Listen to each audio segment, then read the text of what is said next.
You know, a lot of people will probably be expecting me to be elated. We beat the Pittsburgh Steelers. We caused 8 turnovers. 8 fucking turnovers, yet we clung to a 6-point lead. We played not to win once again. Once again, we played, I just had a massive fucking brain, whatever. We played, once again, not to win. With 8 minutes left in the game, 7 minutes and 37 seconds to be exact, Brandon Whedon rolls to the right, and instead of throwing out of bounds, he takes a sack. That's the mentality of the coaching staff. They tell him, let's run the clock out with 7.5 minutes left. Don't put your foot down and bury this team in the ground. That's the mentality of this coaching staff. And why not go for 2 points when you need to? You see, that 2 points didn't come into play, but it damn well could have. The way your defense was playing right now, you knew they weren't going to get downfield to kick a field goal. You should have played for 2. If you didn't get it, you were still up by 5. They wouldn't even came into the equation. This time, if they scored, the game's over. Because they would have won. They would have kicked extra point.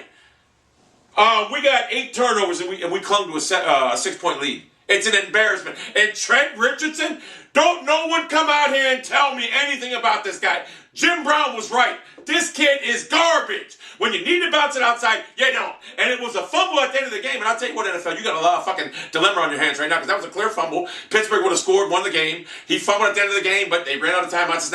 The game is played, so you get the right call made. And you didn't get the right call made. Once again, the Browns escaped narrowly at home. Listen to how they escaped. They had 8 turnovers, right? They escaped with a 6-point win at home, right?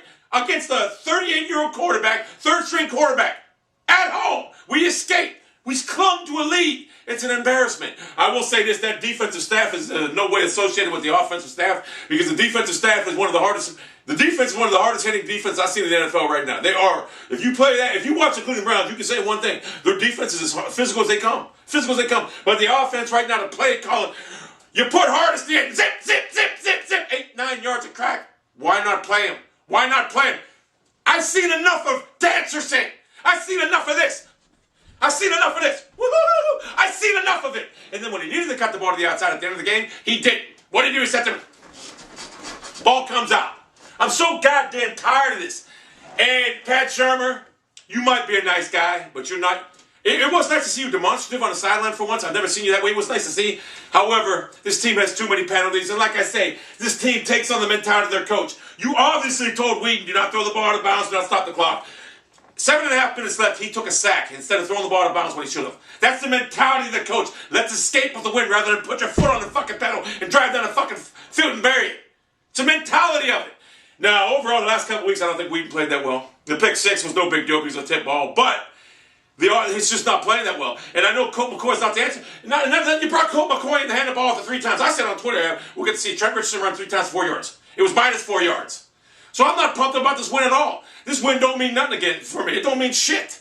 We beat a fucking 38-year-old quarterback, a team that had 8 turnovers, and we escaped narrowly with a 6-point victory. That's sad. You want to know what's even more sadder?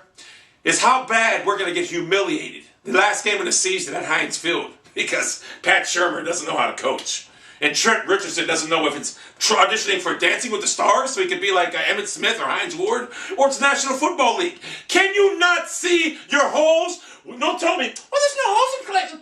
How come a Montario Hardesty or any other goddamn Jack, Dick, and Jane come in the lineup and burst right through the fucking hole?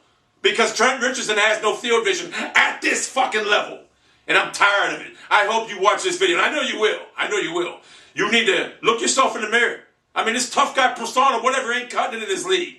You can't fumble the ball away when you're trying to run the clock out. You did. And you're lucky that they had no timeouts left. Because I know what would ultimately happen. Pittsburgh would have got the ball back. They would have drove down the field, scored a touchdown, kicked the extra point, and the only good thing about it is Shurmur would have probably been fired. But now he escapes. And I don't even hate Shurmur. I actually wanted to give the guy the benefit of the doubt. And I still say, if you can't hire a big-name coach, you roll with Shurmur next year if you can. I say roll with him.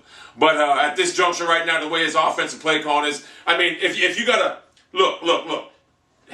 I'm at a loss for words right now. This was an embarrassment. You can't come away as a Browns fan and be pumped up about this. A good team force 8 turnovers. You know what we do? We win by 40 points. 1989, Bud Carson took his Browns into Three River Stadium. We won, I think they said on the TV we had 7 turnovers. We won 51-0. I remember that game. I remember vividly. David Grayson ripped the ball out of Lynn Swan's hand. They're animals. But now, our defense is animals, but now our offense was fucking a beast back then. We had fucking Marty Schott, or not Marty Schott, who's gone. But Carson, I don't know who the offense coordinator was back then, but I'm going to tell you something right now. We scored 51 points at fucking Three River Stadium. Unfortunately, it's not 1989 no more. And I wish it was because I was a pretty boy back then, but I'm not no more, but I am really. But anyway, whatever, I'm getting off point. By the way, I did find out I'm a pretty boy. I'll tell you why, because I've seen some people, I've seen these women I'll get into that in another video. I seen these women at my fucking local TV station at the fucking mall the other day. They look fucking fine, but on TV they don't look that good. So I realized to myself, my videos, I don't look that good, but in person I'm a pretty boy. That's why women won't approach me right now, because they fear rejection. That's the whole fucking thing here. I don't know why I'm saying this, but that's what it is. I'll get in another video about that. But I'm not happy about this victory at all. I'm not ecstatic about it. We beat a team that was 50 years, whatever. It's the video's over right now. You know how I feel about it. Where Jimmy has them, you have to do something because this is unacceptable. The defense is right there. The defense is right there. We have some good players on offense, some nice players on offense. But Trent Richardson was the biggest draft bust in NFL fucking history.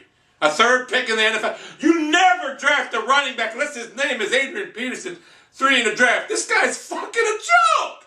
He's a fucking joke. He's a joke. I'm sorry. Colt McCoy might have to start next week because Brandon Whedon had a concussion. I know there'll be a certain reporter in Cleveland happy about that. I won't be, but then again, what can't be any worse than what's happened the last couple of weeks of offense. There goes our downfield passing game, and we'll be back to the high school offense installment. Anyway, I'm very disappointed. Very disappointed right now, people. Very disappointed. What did we come away with today? We beat a team that was, without Roethlisberger, the Pittsburgh Steelers are a 4-12 team. I've always said that, and I will stand behind that. He's our whole team. Roethlisberger, as many people, I don't even hate Roethlisberger, as many people hate him, he's one of the top 3 quarterbacks in this game right now. Like I said, if I was picking one game to win this, if I was picking a quarterback to go one game, it'd probably be him. Because the motherfucker's a beast. I ain't even hating on Roethlisberger. I like Roethlisberger. I wish he was in Cleveland right now. However, that being said, without him, you guys are 4-12. And I think all Steelers fans are starting to realize that now. Because you let a team like Cleveland escape narrowly. They clung to a 7 or a 6-point lead after they forced 8 turnovers. God bless the defense of Dick Duran. Because I'm going to tell you something right now. It's the only reason I watch football right now because of our defense. Because our offense right now is putrid. It's almost like Colt McCoy got into Brandon Whedon's arm and started throwing the ball. That's how bad it is right now.